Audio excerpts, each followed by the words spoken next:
Lungdumtu, aku lungdumtu, itranga beyenwa, seleng dang ta namoy ngai lo, nang intra min ti chua, mi ten chu thiam ve lo ma se, tan kar boy chuang lo.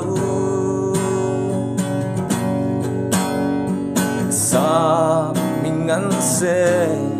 sầm mang trên dài cái rel phá lâu càng rel bùi hiện đi tu ông na nem nghe truy Lungdumtu có Lungdumtu ít ra ngã bên loa sẽ lên đằng ta nằm môi ngài lâu nang intra min ti chua mi ten tra thiam ve lo ma se kan kar boy chuang lo ya gari dar shriyan na va moi bi ke I orol po kwanun na tsay moi em ni le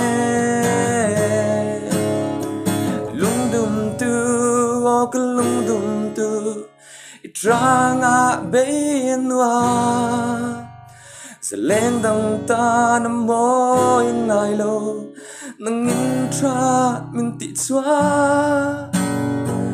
mi ten tra thiam ve lo ma se